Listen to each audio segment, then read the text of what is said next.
Welcome to Temple Builders Carpentry. Temple Builders, we problem solvers. Temple Builders, safety first. Okay, Temple Builders, today, before we start our lesson, I would like to say that if you follow Temple Builders Carpentry, TBC, on Instagram or TikTok, those are false accounts. Okay, so we have an imposter, we got an impersonator that's trying to copy Temple Builders. Okay, I'm only active on YouTube. Okay, at this current moment, I'm only active on YouTube. Okay, so I just found this out today, so I'm letting y'all know. And if you are following me, or that's not me, but if you are following Temple Builders on any one of those platforms, Instagram or TikTok, I would like you to report, okay, those websites or those pages. All right, so let's go to our lesson. Okay, today we're talking about OSHA's Fatal 4. Now, OSHA stands for the Occupational Safety and Health Administration. I believe it was established in 1970. And OSHA's job is to ensure that you have a safe work site. Okay? Now, I did a quick Google search and found out in 2022, 1,069 construction workers died, and that's more than any other industry sector. Now, we talk about construction and carpentry a whole lot on this channel. So I feel that it's my responsibility also to give you some of the hazards of the construction industry. Now, look at our pie chart right here. Okay? Now, we got 39.2% right here in red. If we come down here, this is leading the Fatal 4, okay, which is your falls. Okay, we're talking about the 4 most deadly accidents in the construction industry. Okay, so you got your individual trades that have some accidents more than others. Let's say roofers would be prone to falling, right? Also scaffold building, and also iron workers. Now, if you watched any of those old films about iron workers, those guys were amazing, and they have incredible balance, able to walk those iron beams. And during those times, they didn't have the safety equipment that we have today. There's a group of respected iron workers called the Mohawk Indians. Okay, these was iron workers that I looked at a documentary about. Okay, if you want to research some iron workers. Also scaffold builders, that was the trade that I was in. Okay, I was in the carpenters union, and our carpenters union specialized in scaffold building. Now, with scaffold building, we would use these 10-foot poles, metal poles or posts, and every foot or so along that metal post, you have a circular metal disc. It's called a rosette, or it was a rosette ring. That rosette ring had holes in it. This is how you would attach your cross beams, cross components, or your scaffolding to those rosettes. Okay, and this also how you would climb your scaffolding. Okay, some guys would climb the scaffolding with their hands and put their feet on the rosette to climb up. Other guys would use their lanyards, okay, and they would have the latch on their lanyards held down. So all you had was the hook. And so as they climbed, they would put the hook into the rosette, okay, as they climbed up. And that's also how I used to climb up these scaffolds, because I felt that if you slipped, okay, your hook was in the rosette, so your lanyard and your harness would catch you. All right. Now, dealing with falls, when I first got to the Carpenters Union, there was a guy that had fell through the grating, because I was at the power plant. Okay. So at the power plant, you have grating for your platforms, and the welders had just got through cutting out a section of that grating, and they did not put the proper boundaries around their work area, okay, and then they did not tape it off properly.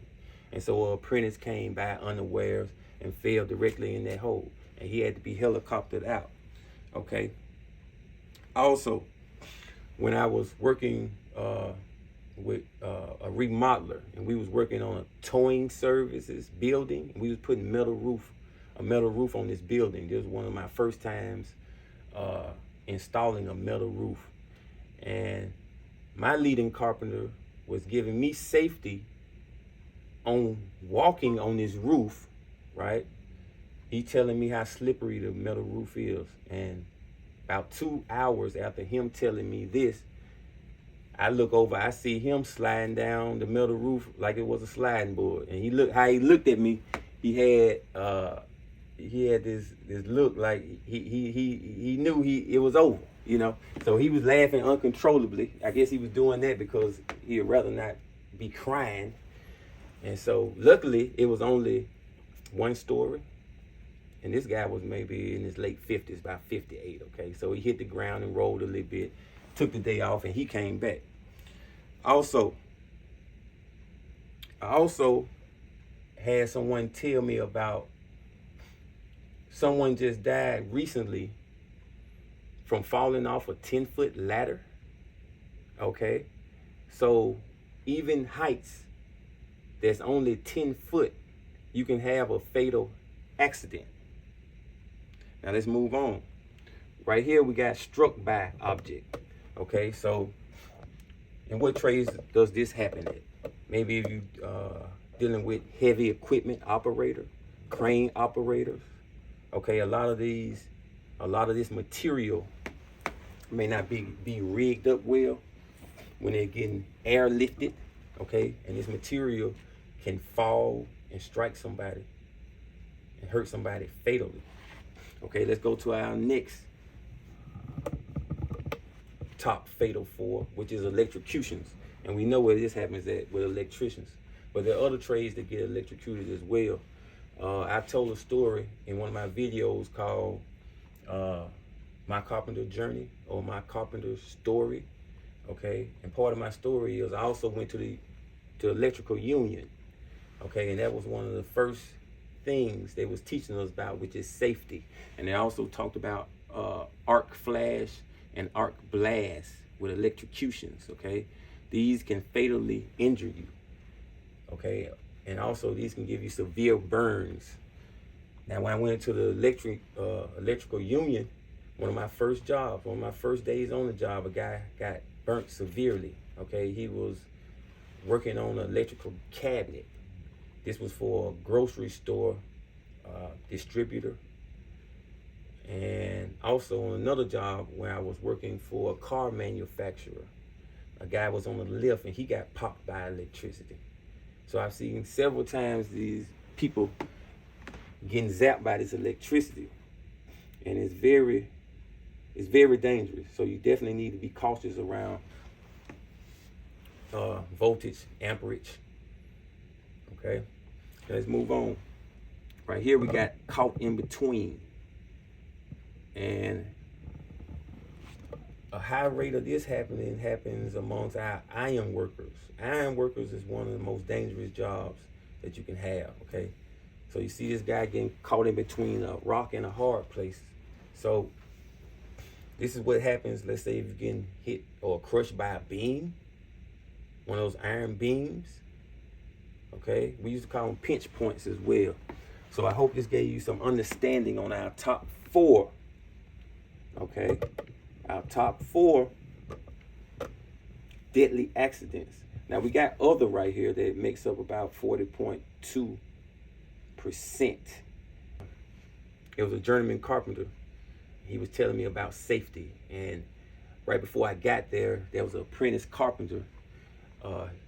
He used the way he used his circular saw, he would cut with his circular saw, and then he had a habit of laying that circular saw on his thigh. Okay, and he was warned about this activity several times, but I guess it was just habit. And then the journeyman was telling me that one time when he made that cut, okay, some wood chips got caught in your guard, or in his guard, and it didn't retract. And that day he went across his leg, cut a main artery, and he died. Okay, so that always stuck in my mind to be careful around your these tools, these construction tools, or just be mindful around the construction site, period. Okay? In the Army, they always say keep your head on the swivel. So in construction, which in 2022 it said it was the most deadliest industry or sector. So you need to keep your head on the swivel, stay mindful, and stay aware. And you kind of have, you got to have a laser type focus. So if you like this content, hit the like button, subscribe, hit the notification bell. Also, don't subscribe to that imposter that's out there. There's a person named TBC, okay? I'm only active on YouTube. Become my apprentice, Temple Builders.